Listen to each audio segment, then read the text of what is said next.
welcome back. Gardener here. We're just hanging out in the Poke Shack today. We got some pizza dough that we're making. We're going to be cooking up some pizzas later on.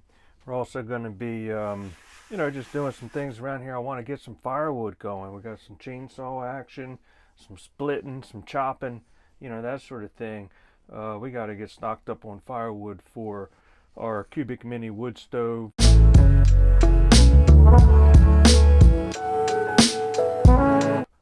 And then also for this here pizza oven, this is the Ooni Pro.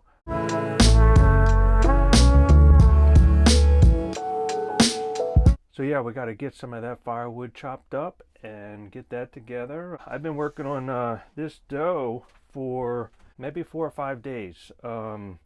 It's the POOLISH recipe, and that's an interesting technique. It starts with the water and the flour and the yeast, but a very kind of a watery, soupy, floury mixture. You let that set overnight and kind of pre-ferment. And then the next day is when you add the rest of the flour and the salt, and you mix it and you knead it. But then you put it back in the fridge for 2, 3, maybe 4 days of kind of a cold ferment. Then we're gonna divide it up. This is one batch, so this makes about 6 10 to 12 inch personal thin crust Neapolitan style pizzas.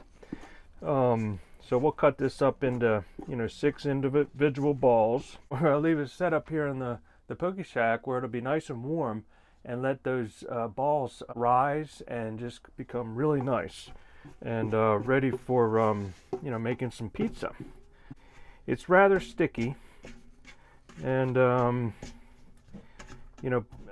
being an artist, folks, I just tend not to measure things. I'm just not a I'm not a big measurer.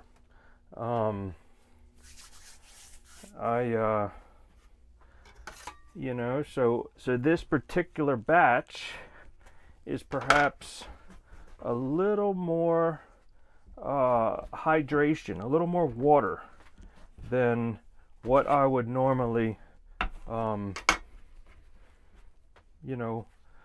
I would normally want.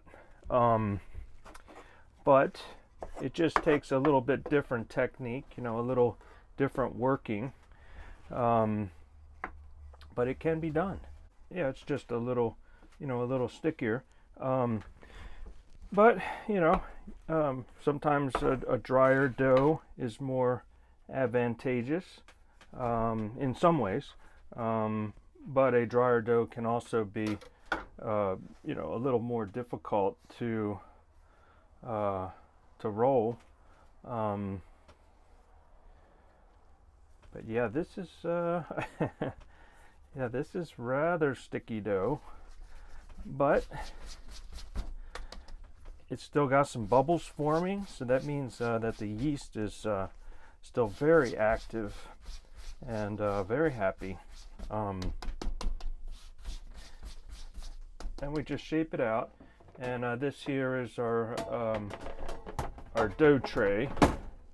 And what I like to do is sprinkle the dough tray with some very fine semolina, and that'll keep these dough balls from sticking in this tray. Yeah, this dough is it's very soft and silky. It is a very high hydration, but we'll see. I believe that these pizzas are gonna turn out just fabulous, and that's all they take is just a little shaping and a little working.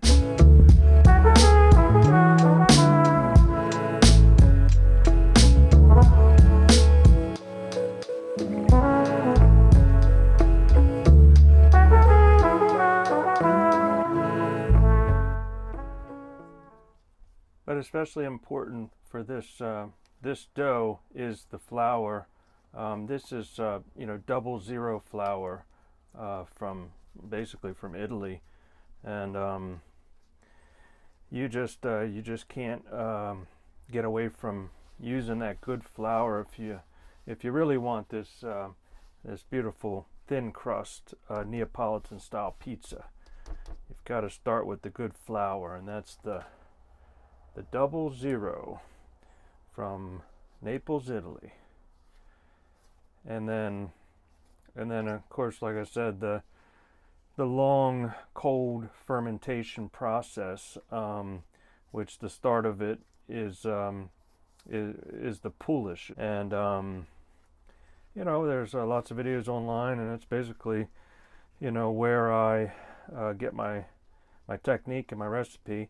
But my man Vito out there in Italy, he's the man, and I kind of watched him for my POOLISH technique. You know, and there's plenty of different techniques out there, but I do find this one to be really pretty simple and very effective. You know, makes for some really nice pizzas, and then of course the other very important essential ingredient is the oven. The temperatures, you know, I use the Ooni pizza ovens, and the one I'm going to be using today is going to be the Ooni Pro.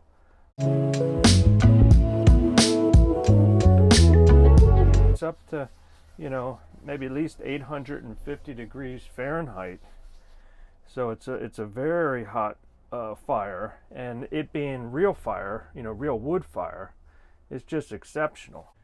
Although Ooni does have the you know, the gas fired options, and I have to say, because I have one of those options, which is it's called a Ooni Koda.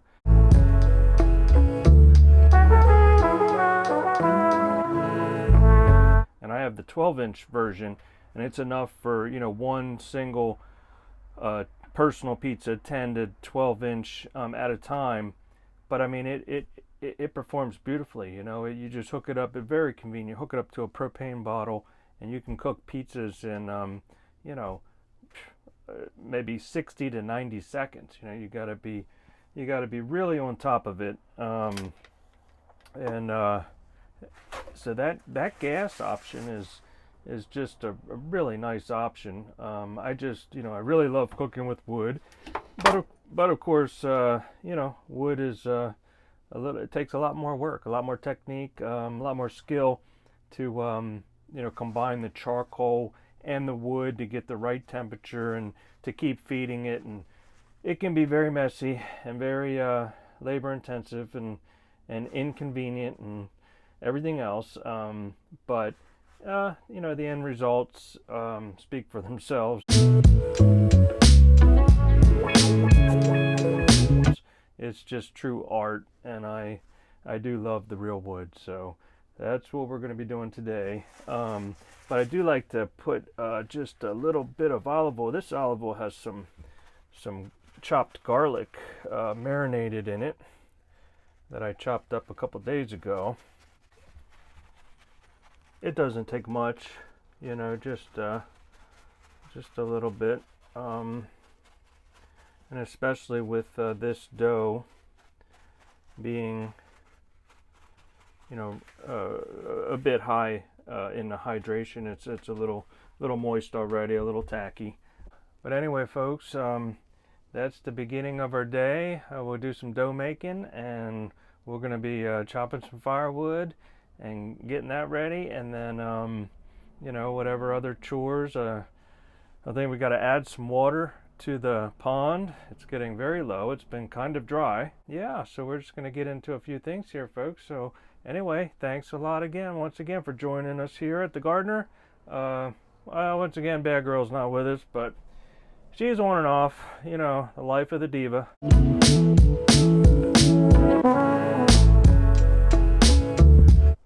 So but anyway, folks, we'll get to probably gonna get to chopping and stacking some wood.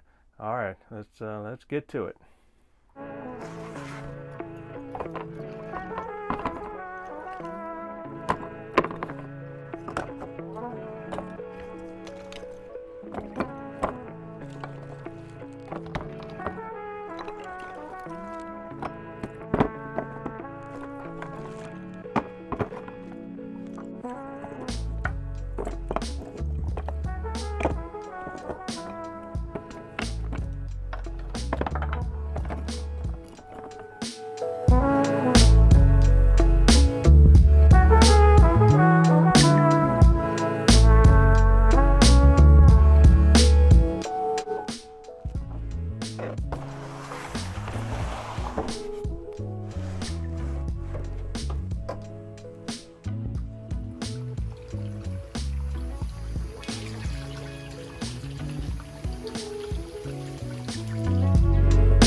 Okay, folks, I'm working up an appetite here. This is some leftover pizza from a couple days ago.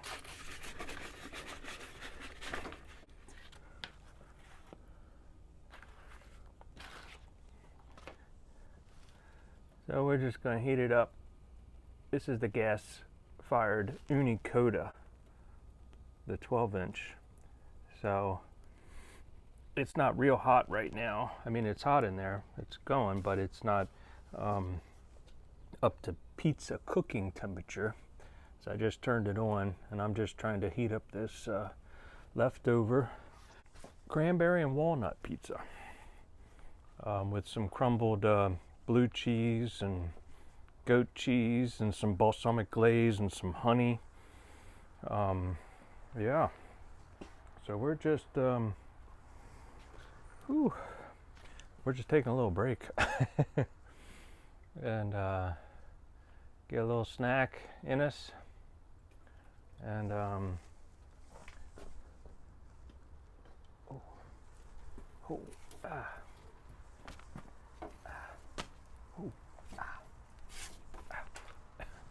do not try that at home.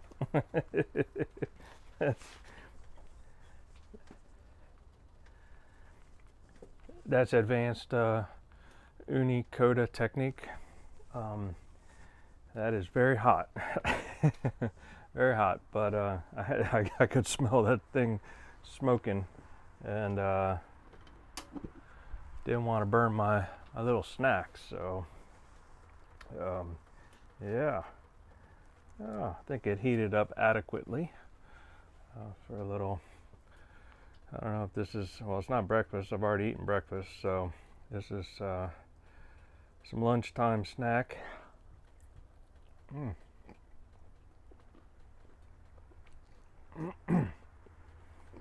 Oh yeah, that's delicious, folks. You know, and this is 2-day-old pizza we just heated up in about 15 seconds in the Ooni, but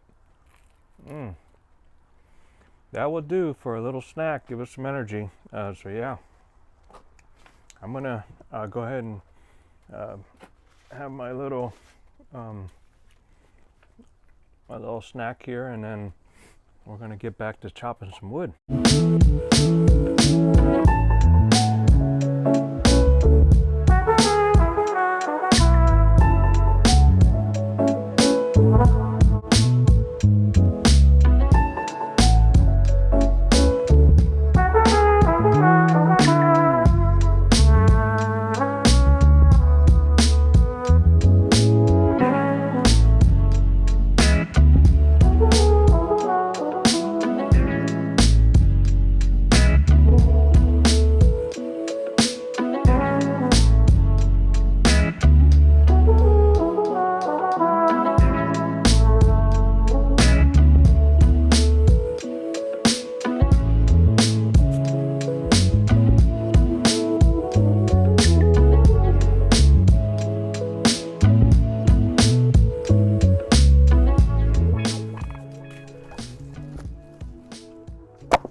Okay, folks. Yeah, that's not bad. That's not a bad start.